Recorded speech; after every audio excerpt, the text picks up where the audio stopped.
Sa nakaraang video ay natapos tayo kung saan ay nagdesisyon si Yoo-won at ang mga brigade leader nito na maagang umalis ng Demonic Academy upang magtungo sa Flying Phantom Clan. Habang naglalakad ang mga ito ay sa isip ni Yoo-won na akala nito na ang itsura sa labas ay parang kakaiba, ngunit ang itsura nito sa loob ay sobrang nakakatakot hindi gaya ng kanyang naiisip.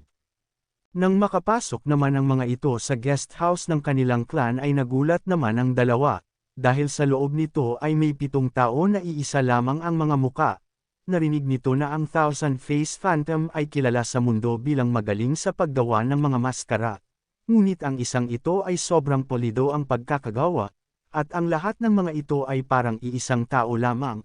Agad naman na nagpakilala ito na siya si Hwan Yui, ang leader ng Flying Phantom Clan. Nagpadala naman dito ng sound telepathy si Moonju kay Yoo-won at sinasabi na ito ang kanyang tiyuhin, ngunit ibang-iba ang muka nito sa kanyang memorya. Sabi ni Yoo-won na malihim ang isang ito, ngunit ano naman kaya ang ibig sabihin nito? Nagpakilala naman dito si Yoo-won bilang ang bagong 12th Council Elder. Sabi naman nito na alam na niya ang patungkol sa kanya, kaya naman ay lumapit na ito at nang makapagtsaa at makakain sila habang nag-uusap. Nagpakilala naman agad si Moonju, ng Dark Dragon Palm Clan, at matagal-tagal na din silang di nagkita. Bigla naman itong natigilan, matapos ay sumagot ito na matagal-tagal na din mula nang huli. Nakita niya ito pati na din ang kanyang kapatid bago ito pumasok sa Demonic Academy, at mukhang naging maayos naman ang pagdadala nito sa ibinigay nito sa kanya. Masaya naman na sinabi ni Moonju na naaalala pa din pala niya ang tungkol dito. Matapos ay nagpadala ito ng sound telepathy kay Yoo-won at masayang sinasabi na ito nga ang tunay na Council Elder Hwan Yu, dahil sabi nito na siya lamang ang nakakaalam na ito ay nakasuot ng maskara. Sabi naman dito ni Yoo-won na kung alam ba nito kung bakit gusto niya itong makausap. Sabi naman nito na naparito ba siya upang makuha ang kanyang Jade Medallion, dahil hindi ba ito ang dahilan kung bakit ito pumunta dito matapos na manalo sa labanan ng mga tagapagmana at umalis ng Demonic Academy.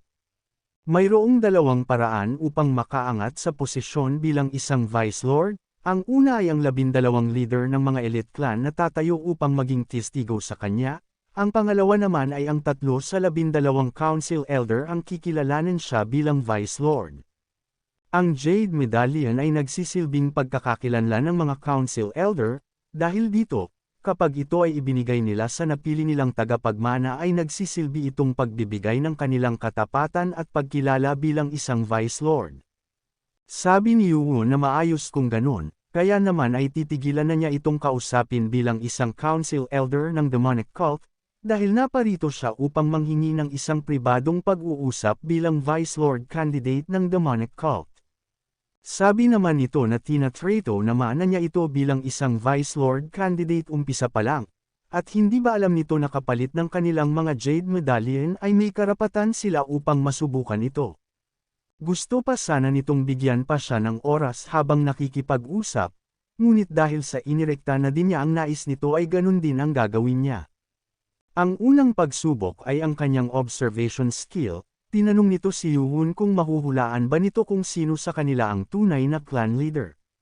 Sa isip naman ni Moonju na medyo mahihirapan silang matukoy ito, ang mga skin mask ng mga ito ay perpekto ang pagkakagaya, kahit na ang mga kulubot nito sa muka at sa hugis ng mga balbas ng mga ito ay magkakamuka din, at hindi niya alam kung paano niya ito nagawa, dahil ang kanilang mga chi ay pakiramdam niya ay parehas din. Hindi lang sa pagsusuot ng mga ito ng skin mask, dahil ang kanyang uncle ay pinaglaanan ito ng madaming oras upang ang mga taong ito ay maturuan na magaya siya ng ilang taon, at ito ay hindi madali upang matukoy kahit na gaano pa kalakas ang pandaman nito gamit ang chi. Dagdag naman nito na hindi sinasabi ng mga ito upang manghula siya, dahil maari naman nito gamitin ang oras habang nagchatcha sila. Nang mabilis namang sinabi ni Yoo-won na nahanap na nito ang tunay na clan leader. Nagulat naman ito sa kanyang narinig kay Yoo-won, matapos ay tinignan ni Yoo-won ang clan director na naghatid sa kanila dito, dahil sa gulat ay napalingon naman ito sa ibang direksyon. Matapos ay naramdaman nito na parang siya ang tinutukoy ni Yoo-won, kaya naman ay nagtanong ito sa ating bida kung ang tinutukoy ba nito ay siya ang tunay na clan leader. Nagpadala naman ng sound telepathy si Moonju kay Yuwon at sinasabi na base sa sinabi sa kanya ay sino sa mga nakaupo ang tinatanong ng council elder ang tunay. Kaya naman nagpaliwanag si Yuwon, sabi nito na ang pagkakasabi sa kanya ay tukuyin lamang at hindi nagsabi na ang 7 nakaupo lamang ang mga pagpipilian nito. Sabi naman ng clan director sa kanya na upang masabi na siya ang tunay na clan leader dahil lamang doon ay inaasahan nito na hindi nito mabilis na sasayangin ang kanyang pagkakataon. Nang bigla naman itong inatake ni Yuwon, sa nangyari ay nagulat naman si Moonju dito. Sa ginawang ito ni Yuwon ay madali lamang nitong nasalag ito. Sabi naman nito na mukhang nahuli na siya ng ating bida, at papaano naman niya itong nalaman.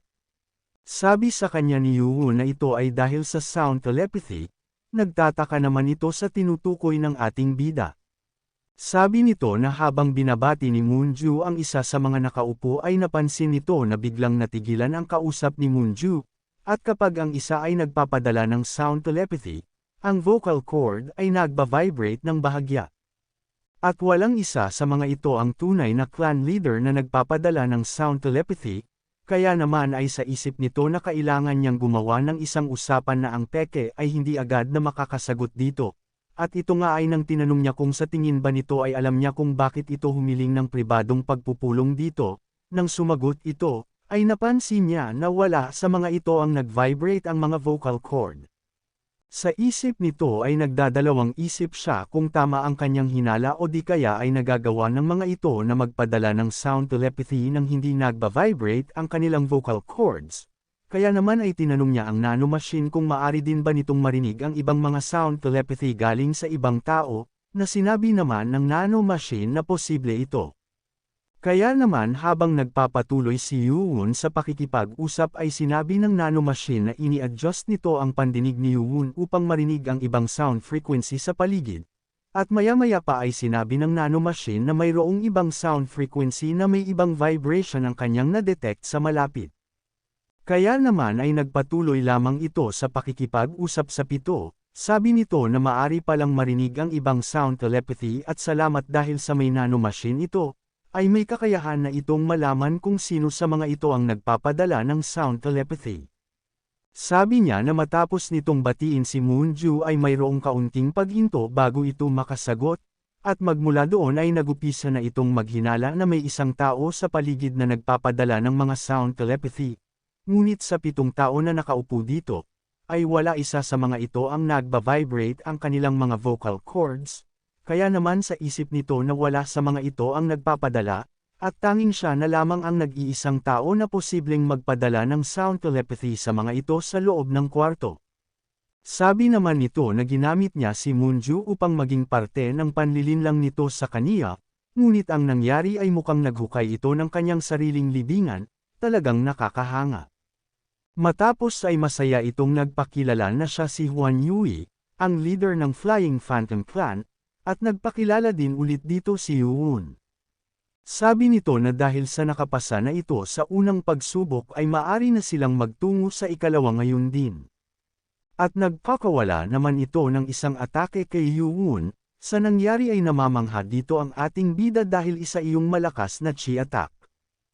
Hindi naman ito tumigil at sinundan pa nito ng kanyang phantom swipe technique. Sa ginagawang ito naman ng 11th Council Elder ay mukhang nahihirapan na salagin ni Yuwon, ngunit nang matagumpay niya itong nasalag, ay sinipa naman siya nito at nagresulta sa pagkakatalsek nito sa labas. Napasigaw naman dito si Moonju dahil sa sobrang pag-aalala. Agad namang nakatayo dito si Yuwon, masaya naman itong sinasabi kay Yuwon na dahil sa ayaw nitong masira ang kanilang guest house ay pinalabas na niya ito. Sa isip naman ng ating bida na ang teknik na nakita niya kanina ay ang phantom swipe na nakita niya sa ikalimang palapag ng Demonic Precious Library, at mas pulido ito kumpara sa kanyang nabasa, at ang kahinaan ng atakeng ito ay naayos na. Habang papalabas naman ito ay sinasabi niya kay Yuwon na malaki ang inaasahan nito sa kanya dahil sa nabalitaan niya na natalo niya ang leader ng Poison Clan, ang matandang iyon ay kahit na uugod-yugod na ay tunay na isa itong halimaw.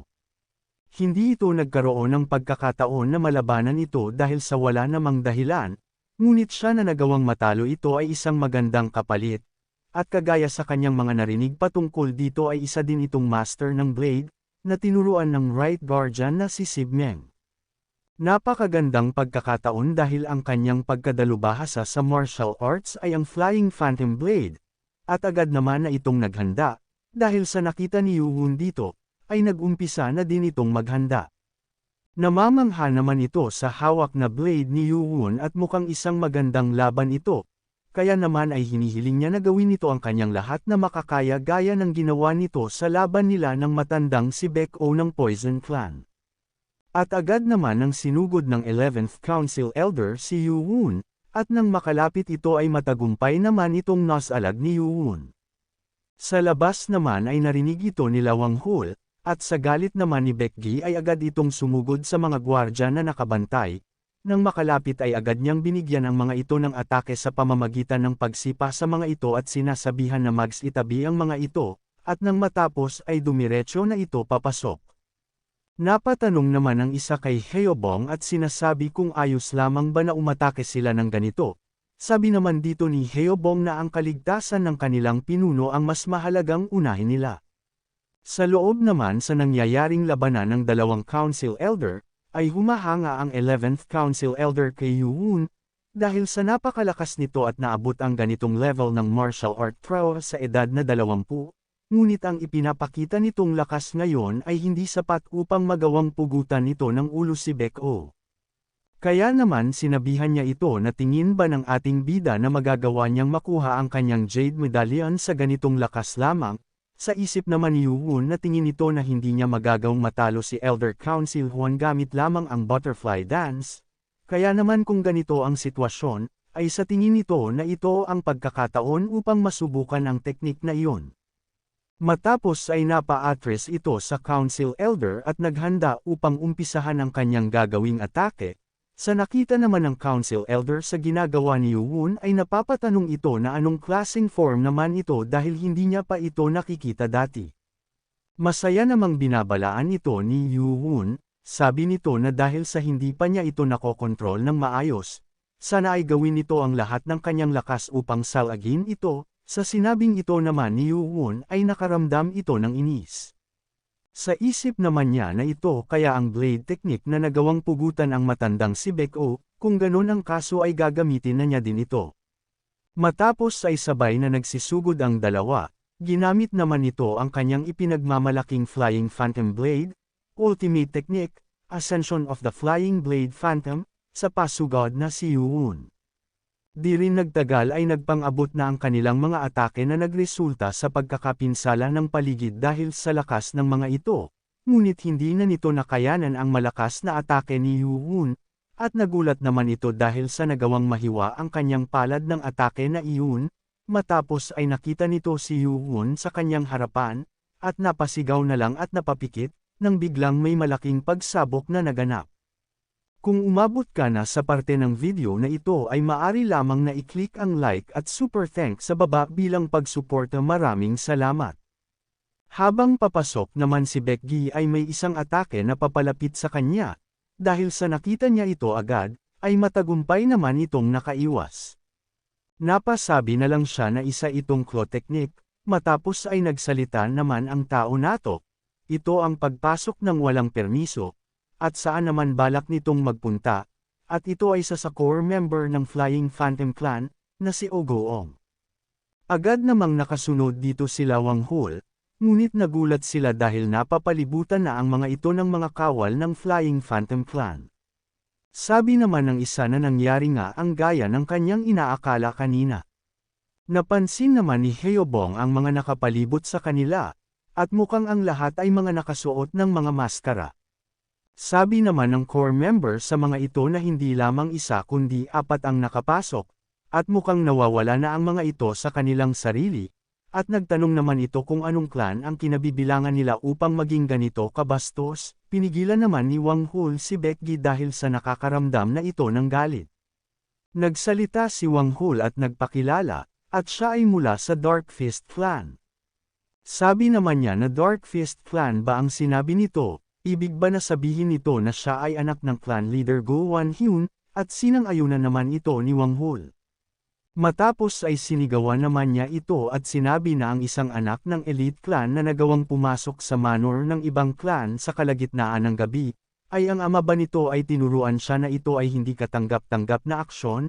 Humihingi naman ito ng pasensya sa core member ng Flying Phantom Clan, ngunit kinailangan nilang pumasok dahil nais nilang malaman kung may masamang nangyari sa kanilang pinuno.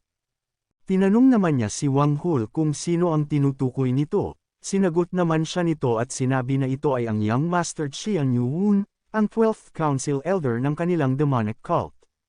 Sa isip nito na ang bisita na dumating upang makita ang kanilang clan leader ay si Young Master Qian Yuhun pala.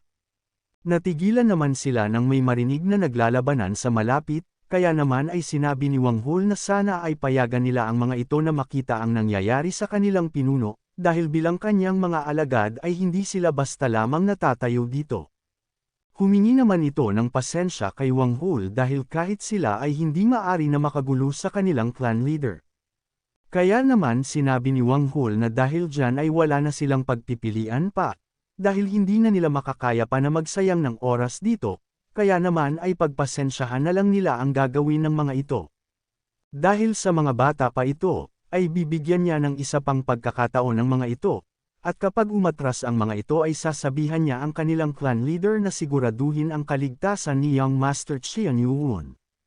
Nang nakaramdam naman ang mga ito ng isang malakas na enerhiya sa paligid.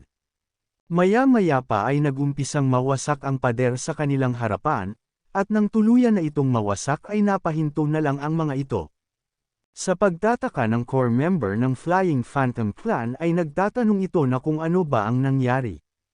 Kitang-kita naman ang malaking bakas ng ataking iyon na nagawang tumagos sa kabilang bahagi ng pader. Dahil dito ay nabahala ito at nagpasya na puntahan ang kanilang clan leader, kaya naman ay sinabi ni Wang Hul na sundan nila ito. Sa loob naman ay hinihingal at kinakabahan naman dahil sa takot na naramdaman ng 11th Council Elder. At sinasabi na ang tao sa kanyang harapan, ay tunay na isang halimaw. Kaya naman ay agad na itong lumuhad sa harap ni Yuhun at sinabi, na siya si Huan Yui, ang 11th Council Elder ng Demonic Cult, at leader ng Flying Phantom Clan, ay kinikilala ang Young Master Qian Yuhun bilang isang Vice Lord, kaya naman ay tanggapin nito ang Kunyuing Jade Medallion bilang tanda ng kanyang katapatan. Nang makarating naman sila Baekgi dito ay nagtataka sila, sa isip ni Wang Hul na ang taong ito ay hindi ang tunay na director ng clan ngunit ang totoong clan leader. Nang matapos ay nagpunta na ang mga ito sa guest house ng kanilang clan, humihingi naman ito ng paumanhin sa nangyari, sabi naman ni Yuhun dito ay bakit nakasuot pa din ito ng kanyang skin mask, at wala ba itong intensyon upang ipakita nito ang kanyang sarili sa kanya. Sinabi naman nito kay Yuhun na ang kanilang Flying Phantom Clan ay isang dark organization na nakatalaga sa assassination, kaya naman ay hindi nila maaring ipakita ang kanilang mga sarili bukod sa Lord, at magpapakita lamang ito sa kanya kapag siya ay naging isang Lord na. Kaya naman tinanong na lang nito na si Huanya ay kung ito ay kanyang tunay na anak, masaya naman itong sumagot na alam na pala nito ang tungkol dito. Sabi ni Yuhun na nakasama na nito si Huanya bago ito lumabas sa Demonic Academy, sinubukan niya itong kuhanin, ngunit sabi nito na hindi sila maaring sumunod sa kahit na kanino nang walang utos ng kanilang clan leader. Sa isip naman ni Yuhun na nalaman niya agad na nakasuot ito ng skin mask, mabuti na lamang at mayroon siyang nanomachine, ngunit naguguluhan ito dahil lagi niyang sinasabi na ang kanyang ama ay isang clan leader. Sabi naman ng 11th Council Elder na hindi na ito maaring magkaanak, naguluhan naman sila Wang Hul at Heobong sa sinasabi nito sa kanila. Sabi nito na ang Silent Phantom Art ay ang breathing technique at cultivation ng kanilang clan, at nagtataglay ito ng napakalakas na yin energy, at upang may master ito ay kailangan nilang tanggalin ang kanilang ari. Nagkaroon naman ng hindi magandang pakiramdam sa pagkakasabi nito sila Wang Hul at Heobong, dagdag pa nito na upang maipagpatuloy ang angkan ng mga ito ay kinailangan nila na mag-ampon, at ang relasyon nila ni Huanya at sa kanya ay parang isa lamang master at disciple, kaya naman ay sinabihan nito ang lahat na ang mga sinabi niya ay dapat na walang iba na makakaalam, at kalimutan nila ang mga ito dito ngayon, at tinatanong kung naiintindihan ba ito ng lahat. Kaya naman kung gusto mo na masubaybayan ang ating kwento ay i-open mo lang ang notification bell pagkatapos mo na mag-subscribe.